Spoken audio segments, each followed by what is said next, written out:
I'm Yolanda. And I'm Katrina, and we we're coming straight from the streets.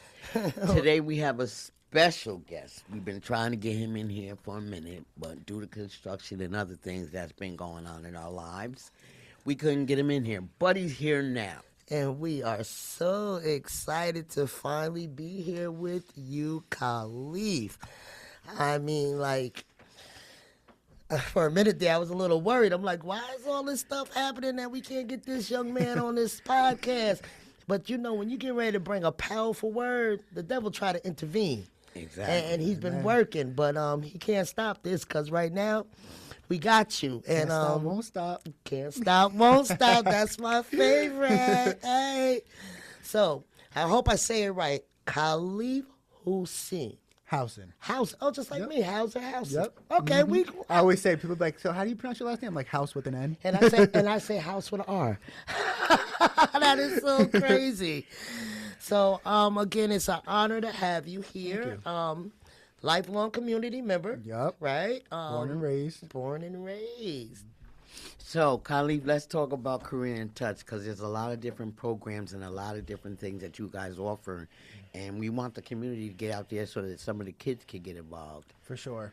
So Career in Touch, we started originally with two programs. We had our Youth Enrichment Program designed for 3rd and 4th graders transitioning into middle school. And that was called the 3 Pillars of Success, where we really honed in on the soft skills, things that we like to talk about, but we honed into it on a 3rd, 4th grade level, right? And so it was how can we help get these 3rd and 4th graders the skills necessary to transition and to be prepared for that transition into middle school. I had a mentee or a student of mine say one time, you know, you don't know what you don't know. So our whole thing is just how can we equip our students, the youth, with the tools necessary for academic and personal success. So when they get to that bridge, when it's time to cross that bridge, they feel well prepared and equipped. So that was going down at JFK Elementary School, and that we have not had it since the first school year, the year that we first started, due to budget reasons. But that's our first program. But then our flagship program, the one that like you probably see on social media, what that's really going around in the community, that's had a lot of engagement and traction, is called our IMI program. So on the back of my jacket, sweater, shirt, whatever we got going on right here, it says Inform, Motivate, and Inspire. That's what the IMI stands for. That's the acronym. And we try to do 2 things with our brand, really. One, you know, inform, motivate, and inspire students. But when you say IMI, it really gives you almost look in the mirror for a second, like, IMI. Who am I? What am I? What's my purpose? Like, so we know we've all those things, self-awareness, really trying to create that brand around that. And, you know, we refer to our boys as kings.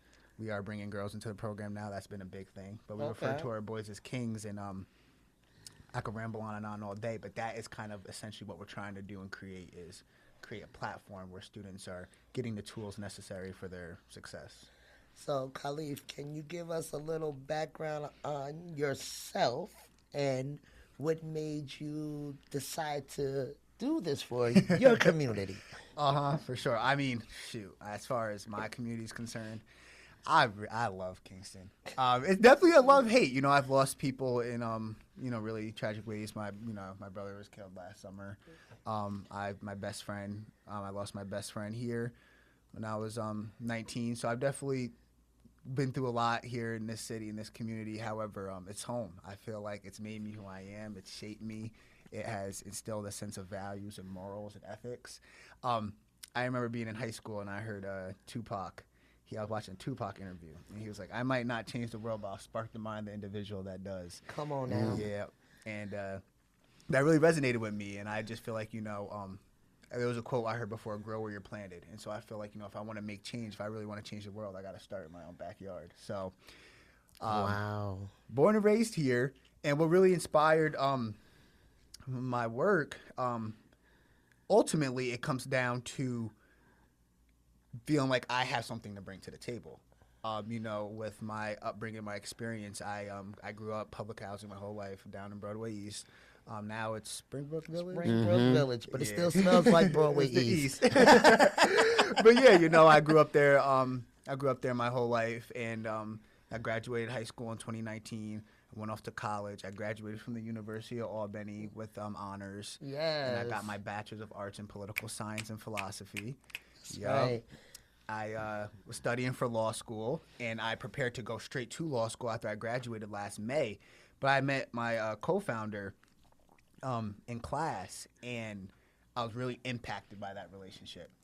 It was like as I was going to school and I knew I wanted to pursue law, I was really passionate about control the controllables. Like if nothing changes, nothing changes. So I'm like, what can I do? What are the little tangible things I can do that could have a long-term effect? And I'm like, all right, Kai, it's almost like this was like the IMI before the IMI program. Right. It's like, well, how about I change the way I like to present myself? So I'm like, all right, you know what? I'm gonna dress. I want to feel like an attorney. I don't got no money, so I ain't no suit or nothing. But I went and got me a pair of Sperry's from Burlington, got me a pair of khaki pants, some turtlenecks. I may have stole one, but it's all right. You gotta do what you gotta do. You gotta do what you gotta do sometimes, But and so I'm in class and I'm feeling like this guy. Like I'm like, yes, like I'm feeling like my future self. Then some kid the same age as me walks into class, 3-piece suit on, pin on, and so I'm peeping game. I'm like, who does he think he is? Like, what does this guy do for a living? We the same age. You coming in with a suit on, like I got a stolen turtleneck on. Right. Like, how you got what you got? Right. And so after school we connected. We ended up knowing a couple mutuals, and the thing that was most powerful about it was at the time, he was just really passionate about trying to help people in his community in Albany find job opportunities. He was the same, we were the same age, so he's like 19, 20 years old too. And at the time, as he was trying to do that, I was really focused on my academics. And so he actually pulled out a business card on me. And Wait, he was 19, 20, same Yeah, age same as you, age and it as was me. like, bam. Yeah, bam. Pulled business card on me. And so that sparked that touched my ego a little bit. I'm like, who do you think you think you better than me? You think you're better than me? Right. So he pulls out a business card, and it says inform, motivate, and inspire on it. And I just resonated with that so deeply because I was coming from that previous summer. My best friend had drowned up in High Falls, and I was at a point in my life where I used to have YouTube videos like queued up on my phone while my phone was locked. So when I woke up in the morning to my first alarm, I would play it, and because I didn't have the strength to get out of bed. So I'd play the motivational video, and I would sit there and just hope that I would hear something that would light something under me, and be like, all right, I gotta get up. So when I saw the motivation on the card, I was like, I don't know what it is, but I'm in. I want more.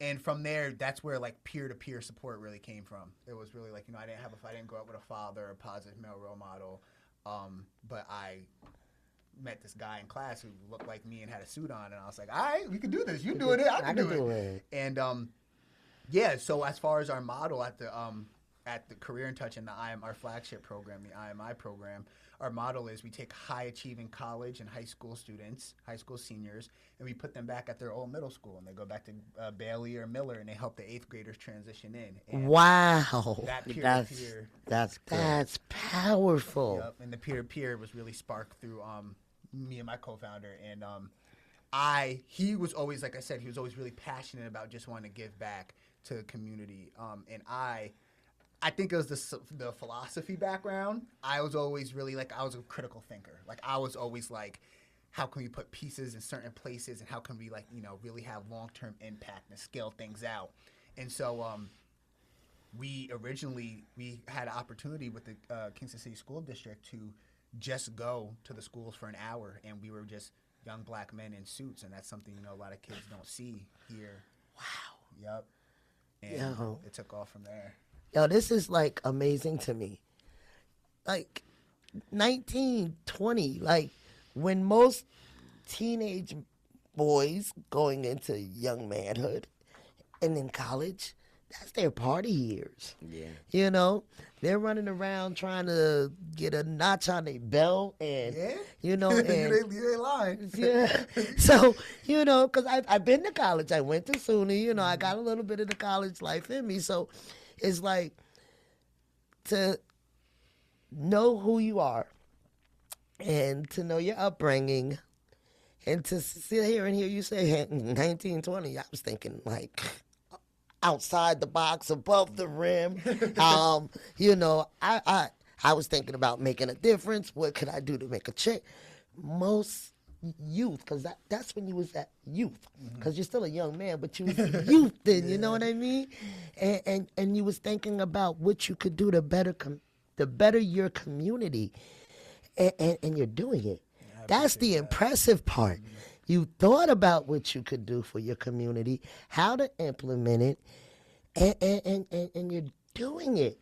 Can I ask you how old you are? Yeah, I'm 23. I turned 23 this year. Wow. So what I'm hearing is, in college, at 19, 20, you met a young man the same age, same color, in a suit, hit you with a business card. Bam.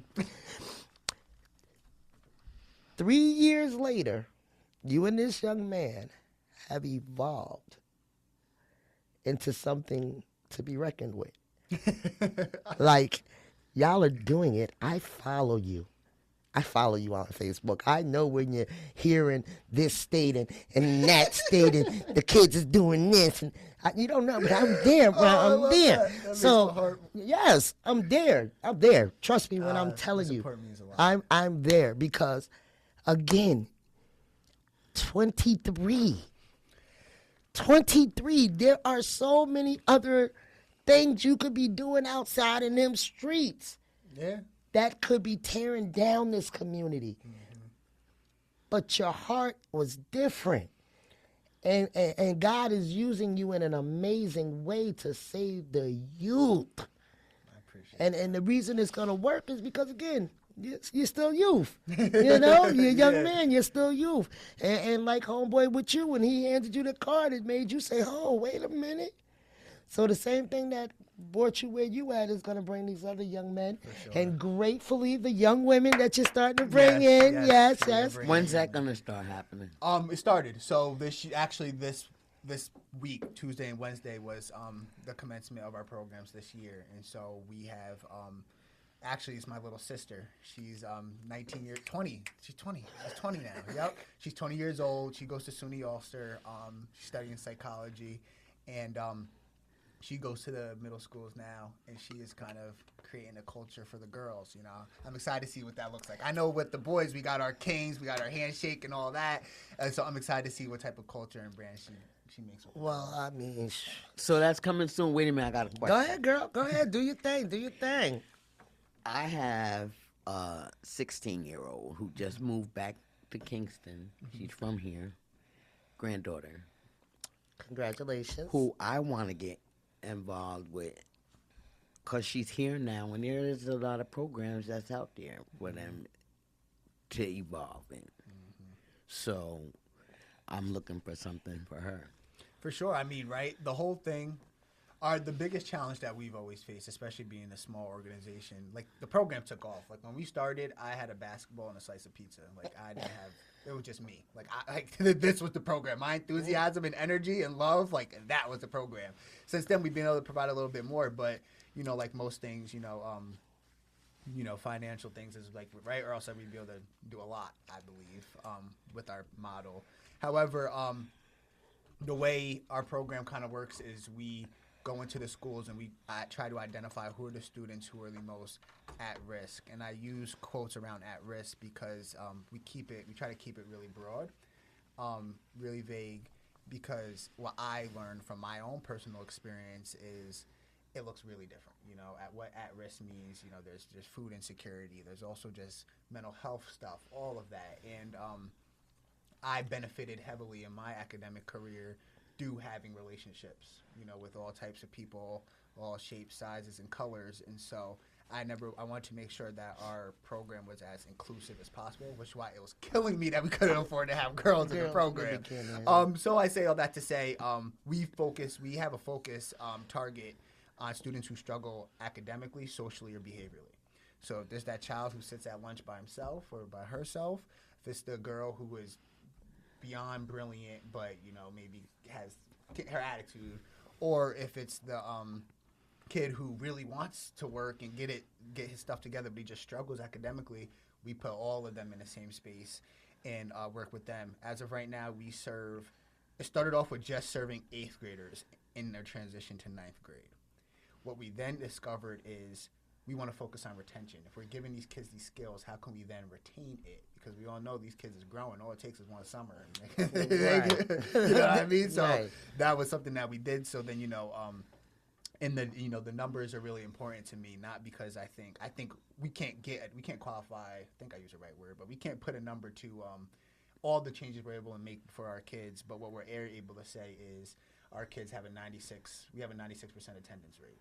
So for kids who are parents who are struggling to get their kids to come to school and stuff, when they're in our program, if their mentors in that building that day, they have a 96% chance of coming to school. With this population of students we work with, as far as discipline goes, we have a 74% decrease amongst discipline referrals for students in our program. And so statistics like that are really important for us because we're able to look and say, okay, we're not coming in like, this is what we do, it's going to work. We're like, no, we're from the community. We're having people who are from the community come in, and we're trying to figure out what will work. And we're willing to just ask all the questions and kind of play our role in the community as like we always say, we're bridging the gap.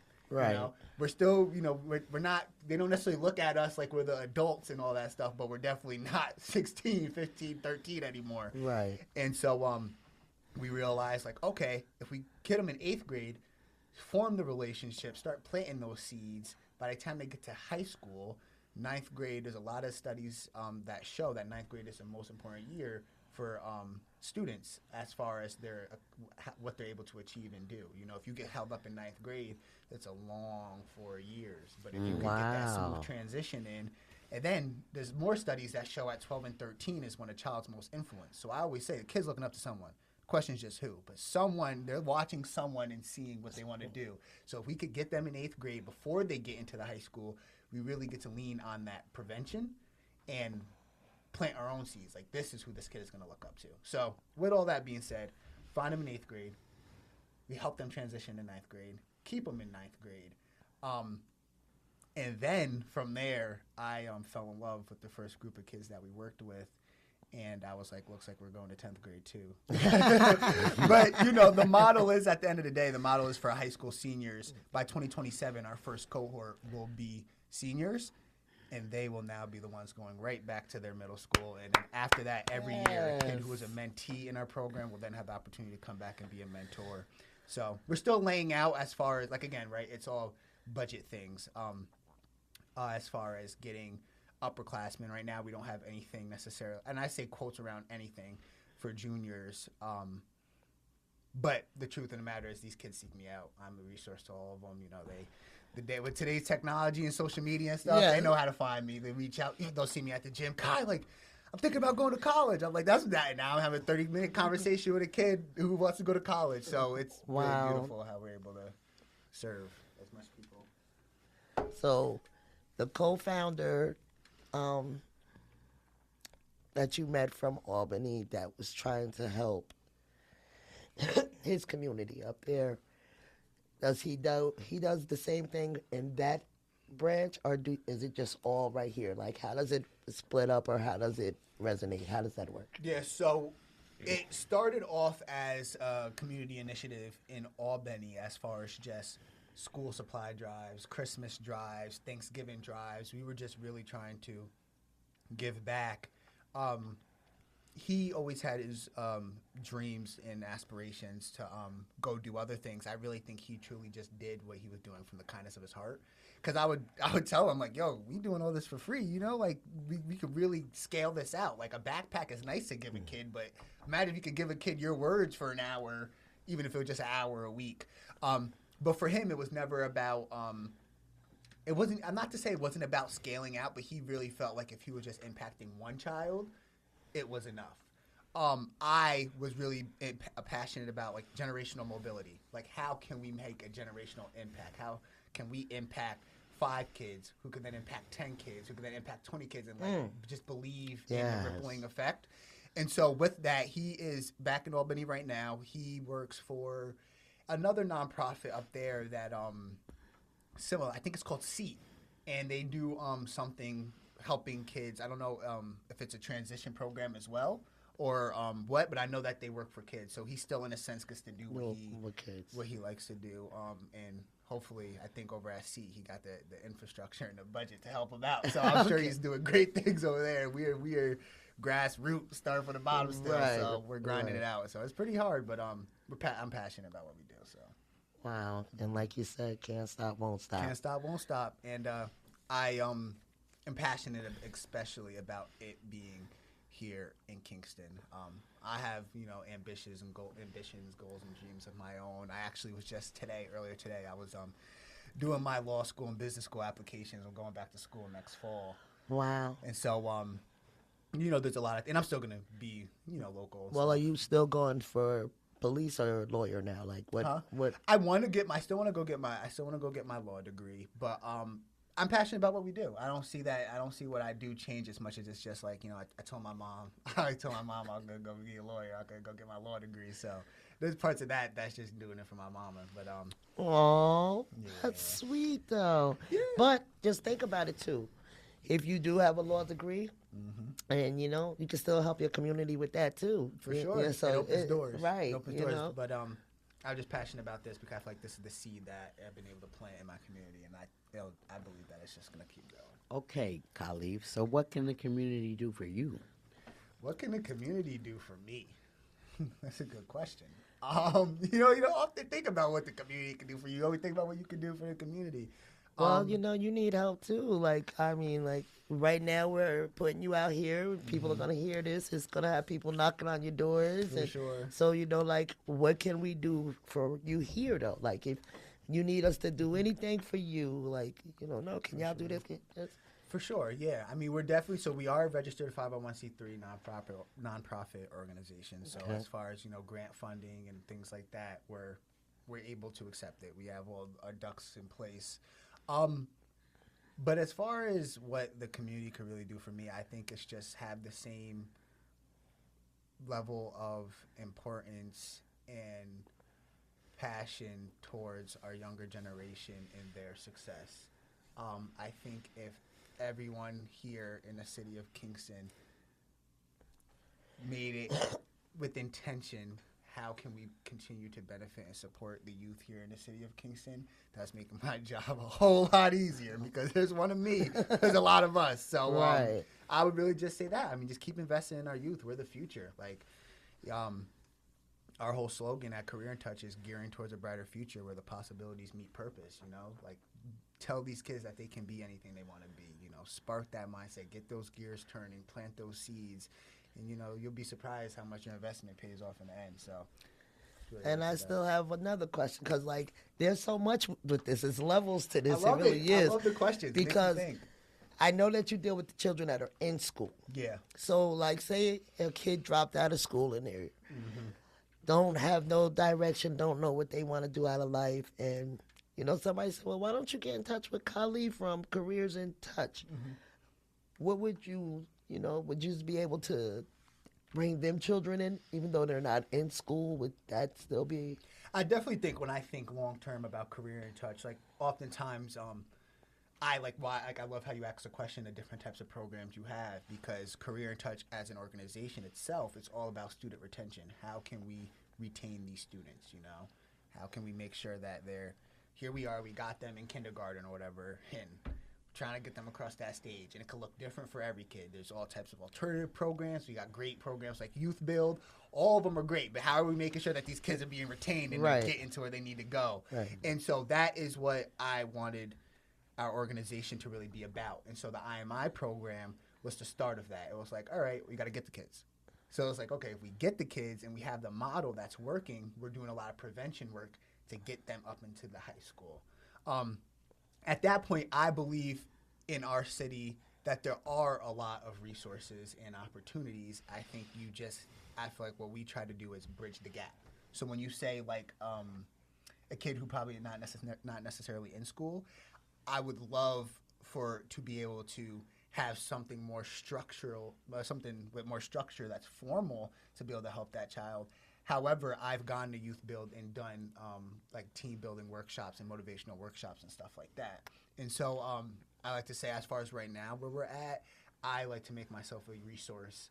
The kids who are going to school throughout the year, yeah, they get to see me one day a week in a structured environment. However, I have no issue with going and speaking with a group like Youth Build or trying to think of the other stuff. Like again, making myself visible at the Boys and Girls Club and things like that. But also, I think where I was at as far as my age, I think intervention work is very important. I think that it's good that it's there, and I do think that can't forget about those students who need that intervention. Where I saw myself being able to be a real impact is prevention, because I'm like, if I get them before they end up dropping out or they end up getting into trouble, so now they're on long-term suspension, then I feel like I'm being able to contribute in an effective way. Yeah. Wow. Wow. Amazing. You're a phenomenal young man. I appreciate it. It means a lot. I am so proud of you. It's an honor to know you, you know. Wow. What's your next steps? And then we're going to end our show after that one. Leave it on a good one. My next steps, I was really focused about getting girls into our program. Like I said, I made myself a resource to the young women in our community. However, I wanted to be able to provide them with the same access to resources and stuff that we provide our boys. So that was definitely something I was focused on. I still am, as far as like budget is concerned, to be able to provide these kids with the early exposure, being able to have them experience what college looks like and things of that nature is definitely something I'm really focused on. But aside from that, I'm really, like, on a personal level, I'm really trying to not branch out, but scale out. And what I mean by that is What's the difference? So, like, I feel like with the branch out, you're kind of asking yourself, like, where do I want to go now? Like, it's almost like you're, like, I don't want to say you're picking up and moving, but, like, branch out, I look at it as, like, a tree. Like, your branches are going in different directions. Right. Whereas, what did I even say before? Scaling out. But as far as, like, scaling out is I still want to be doing the same thing. I want to still stay in the same space, but how can I impact more people, right? So I think about if I would stop being so scary and just pick up my phone and talk on my camera, all of these kids in the city of Kingston have me on what we call Snapchat. Mm-hmm. So even being able to just go on Snapchat and make a public statement, it's going to touch more kids than it would probably touch if I just walk into the school. Right. Because I got 1,800 to 2,000 of them viewing that, but I'm seeing 15 in a session. And so being able to find ways, like I said, about the podcast and stuff like that, like, wow, like how can I scale out the message, and be able to speak from where I come from and, tell these kids, reach a larger audience of the youth here in the city of Kingston and share the same message, but just kind of more the merrier. Does that make sense? Yeah, it does. Yes. Mm-hmm. Thank you so much for joining us finally. We're going to have you on again. Maybe we should have you on the radio show. I was about to say, we need him on the radio show too, because he needs to reach a whole lot of people, because he needs some funding.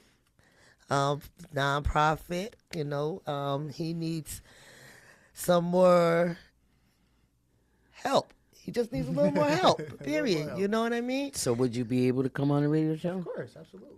Oh, we would greatly like to have you there. Let's do it. And let's also remind people out there, come to our page, like us, subscribe. Straight from the streets. We really want to let y'all know what's going on. We have so much positivity in our community. We have so many young men and young women that are trying to make a difference, and their voices need to be heard. Their truths need to be heard. And that's why we're here, right, Londa? That's it. And that's it. I'm Yolanda. And I'm Katrina. And we're coming straight from the streets.